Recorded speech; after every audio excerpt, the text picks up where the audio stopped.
how China's borderless ambition is pulling Japan, India, and America into the edge of war. Borderless ambition and the Japanese front line. Borderless ambition always begins with the smallest tremors, movements so subtle that without enough vigilance, people dismiss them as harmless ripples on the water's surface. Yet even a tsunami starts as a faint vibration deep beneath the ocean floor. China today has reached a stage where every slight shift it makes sends shockwaves across Asia and in turn, across the Western world. A single remark from an official, a passive nod in a closed-door meeting, a decision to expand Coast Guard patrols in waters 3,000 kilometers from Beijing, all have become signals capable of reshaping the global security architecture. No nations feel this change more acutely than Japan, India, and the United States, three democracies being pulled into China's tightening gravitational field in different ways, yet toward one shared destination, an edge where war is no longer an abstract concept but a plausible scenario triggered by a miscalculation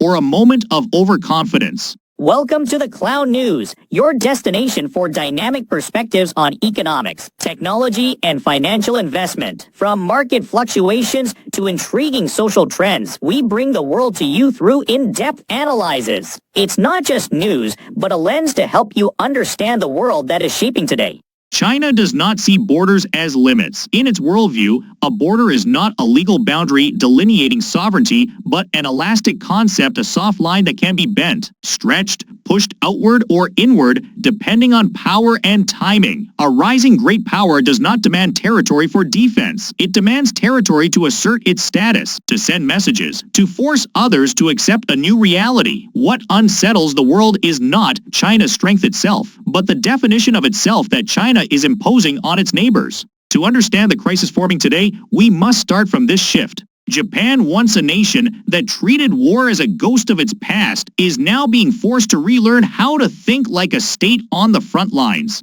Since World War II, Tokyo has operated on a simple assumption: its security was guaranteed by the United States, and its economic future tied to Asia, especially China. It was a model that allowed Japan to become one of the world's most prosperous economies, a model countless Japanese prime ministers believed could last indefinitely as long as Tokyo avoided provoking Beijing and remained comfortably beneath Washington's security umbrella. But the world does not stay still just to preserve beautiful assumptions. When China began transforming itself from a commercial giant into a strategic giant, those assumptions collapsed.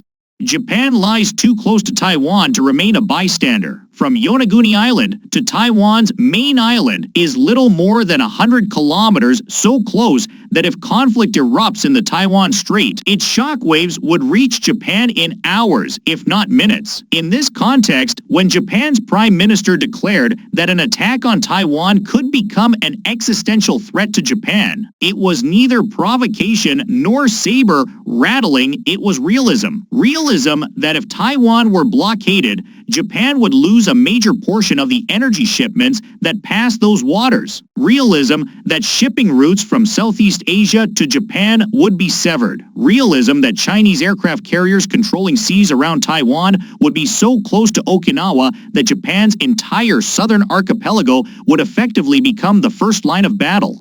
But China did not listen to the explanation. It heard something else. It heard Japan's confidence. It heard Japan returning to the conversation about Taiwan's security. It heard the footsteps of a reawakening, something Beijing is determined to stop at any cost. For a stronger Japan is not merely an obstacle, it is a civilizational counterweight, a regional message that China's expansion is not inevitable. China responded with a language no aspiring global leader should ever use: personal threats. A diplomat hinting at cutting the prime minister's throat. An overreaction not simply aimed at Tokyo, but at the entire modern diplomatic order. But China knew what it was doing. That threat was not for Japan alone. It was a message to the entire region.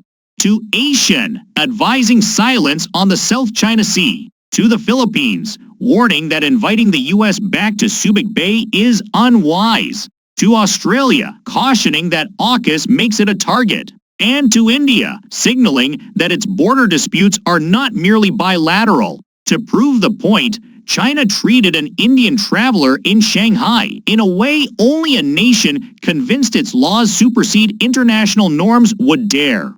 India, national honor, and the expanding gray zone. India and China have always had territorial disputes, but today's tensions are different from the past. These are no longer high-altitude clashes in the Himalayas, no longer scuffles with sticks and stones at 4,000 meters. The conflict has spilled into the realm of international legal identity, where China experiments with redefining territory simply by rejecting the birthplace printed on an individual's passport. A small act, yet one with far-reaching consequences. If China can declare someone's place of birth invalid, what value do national borders even hold?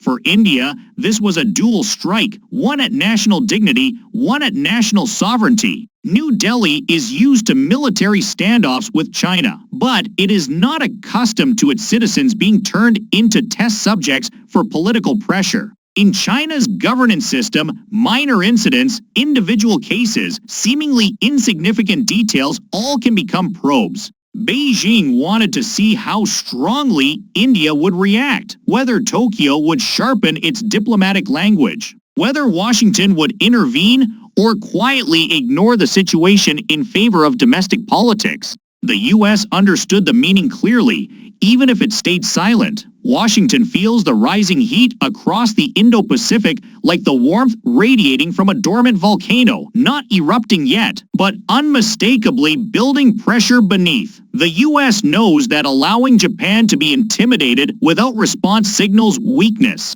Allowing India to be belittled weakens America's most important South Asian partner. Allowing China to determine Taiwan's fate alone would cost Washington the first island chain, the trust of allies, and its global leadership.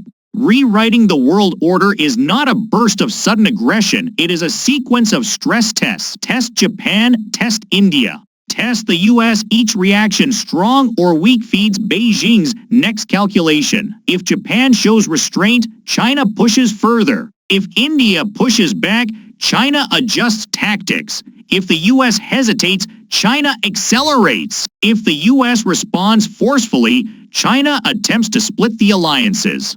This is the long game, one only great powers with strategic patience can play. China does not strike with open warfare, but with gray zone expansion, not war, not peace, not conflict, but constant pressure. No declarations, yet escalations each day. Its gray zone operations aim to erode Japan's resolve, distract India, and exhaust the U.S. The danger is simple. Gray zones allow all sides to postpone confrontation until the zone grows so wide that confrontation becomes unavoidable. What begins as ambiguity becomes inevitability.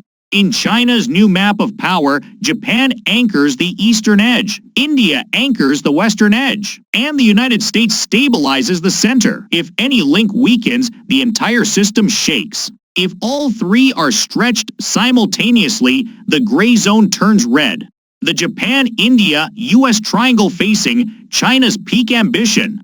Japan now faces a truth it has avoided for 70 years. No nation can live forever beneath another shield without paying a price. Rely solely on the U.S. and Japan becomes a passive burden within the alliance. Rearm too assertively and Japan risks being accused of reviving a militaristic past it wants to forget. This psychological burden keeps Tokyo walking a tightrope, cautious, restrained, often speaking in tones so neutral they verge on inaudible. But the world no longer has room for neutrality. When a great power expands its borders in its imagination, all surrounding nations must redefine their own roles.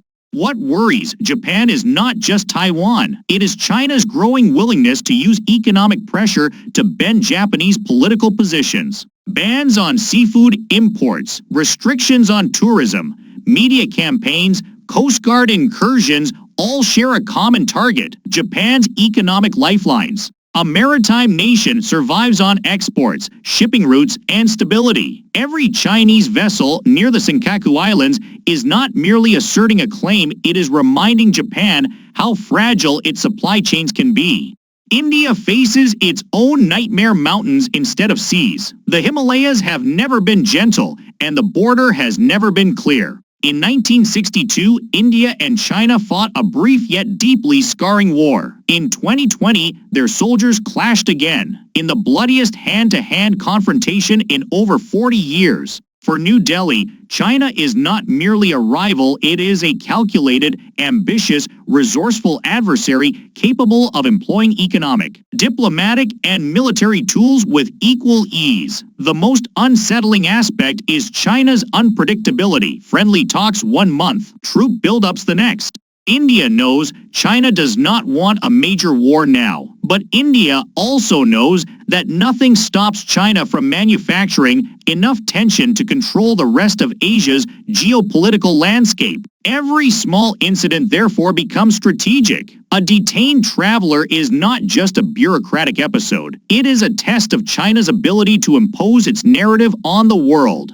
If China convinces the international community that Arunachal Pradesh is disputed, normalization of the claim is only a matter of time. For India, this is not a border issue, it is national honor. The United States, the third vertex in this triangle, is confronted with its own dilemma. Long accustomed to unrivaled dominance, automatic allegiance from allies, and minimal pushback from competitors, Washington now faces a China that is stronger, more confident, and more impatient than ever before. The U.S. once underestimated China's endurance. It cannot repeat that mistake. A confident China is dangerous. A divided America is weakened. Washington fears, can it contain China, reassure Japan, and empower India all at the same time?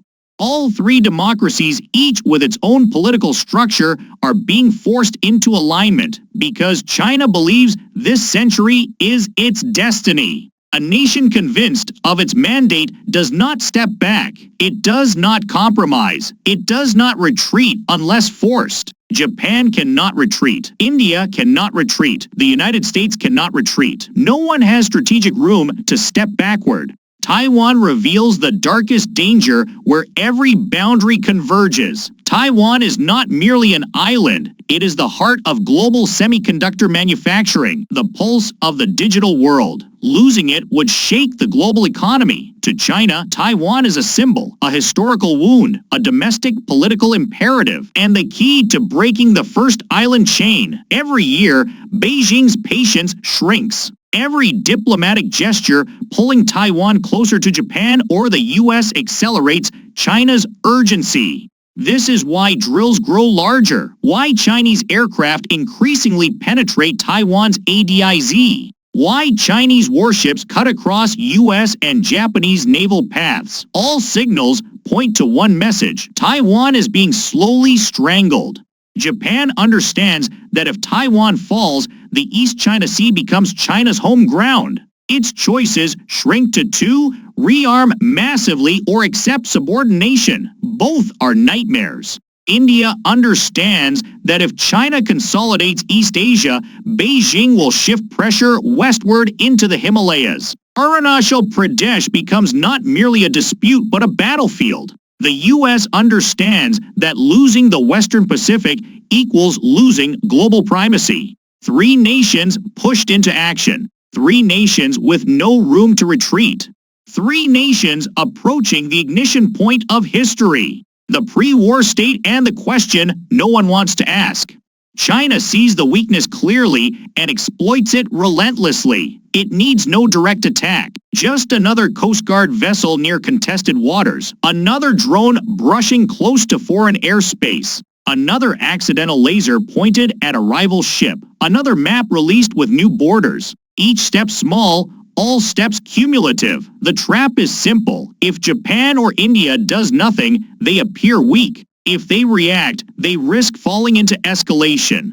The U.S. watches carefully, knowing it cannot let allies navigate these waters alone, yet also cannot intervene in every minor incident. So Washington strengthens alliances, expands joint exercises, increases intelligence sharing, and deepens cooperation with Japan and India. The message to Beijing, America is not leaving. But China sees something different, a distracted America, an America split by domestic politics, preoccupied with elections, challenged by global economic shifts, and destabilized by isolationist sentiment. To Beijing, the U.S. remains powerful but no longer omnipresent. And in geopolitics, the moment your rival is distracted is the moment you push hardest.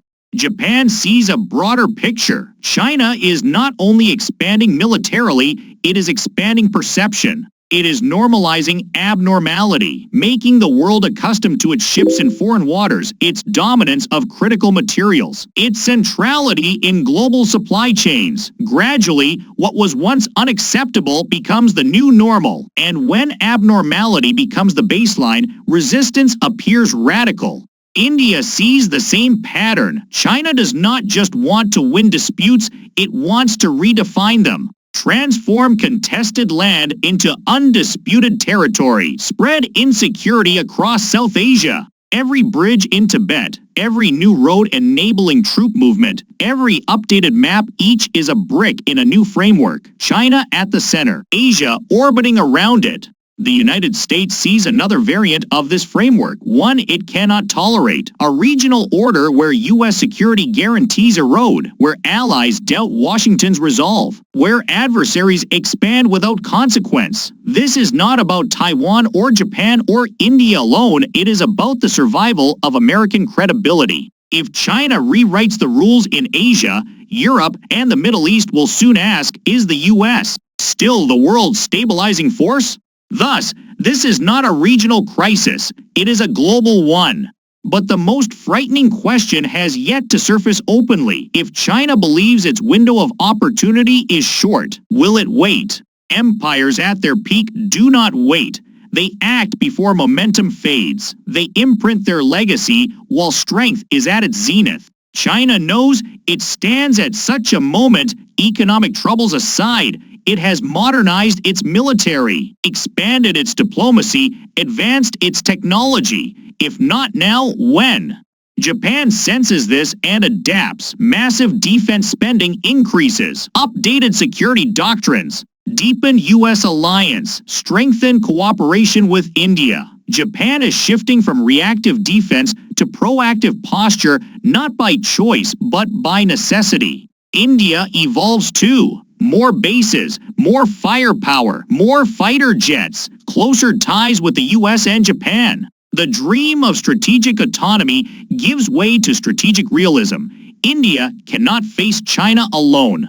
The U.S. adapts quietly, more patrols, more joint training, more integrated defenses, more support to Taiwan. No one wants conflict, but everyone prepares. And at the center sits Taiwan, the fulcrum of 20 honest century geopolitics. China calls it inseparable. Japan calls it life or death. India sees it as a symbol against hegemony. The United States sees it as the first line of technological freedom.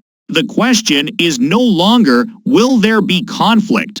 The question is, where will it ignite first? A naval collision in the East China Sea. An intercepted aircraft in a cloudy sky, a border patrol misunderstanding in the Himalayas, a partial blockade of Taiwan, the impulse of a young officer, a misread order, a moment too fast to reverse. History's greatest wars began with small sparks.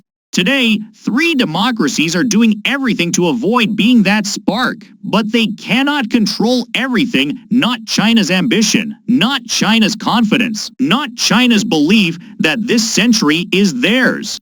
We are now in a phase where war is no longer unimaginable. It is the shadow stretching behind every summit, every exercise, every statement. And that shadow grows longer each day. Power transitions have never been peaceful. When one great power rises and another fears being surpassed, conflict becomes a natural response. China believes the century belongs to them. America believes it belongs to them. Japan believes its survival depends on the balance. India believes its future position will be defined by where it stands when the world order resets. No one wants to retreat. No one wants to be weak. No one wants to fire the first shot. But the world does not need intention. It only needs one mistake. A Chinese Coast Guard ship getting too close to a Japanese vessel in thick fog.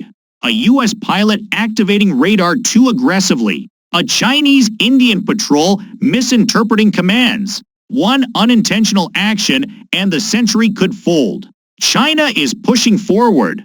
Japan is contracting, then pushing back. India is standing tall. America is returning to the Indo-Pacific after years of exhaustion. Four forces twisting tighter and tighter like strings on an over-tightened instrument. And when strings are tightened too far, they do not warn you before snapping, they simply snap.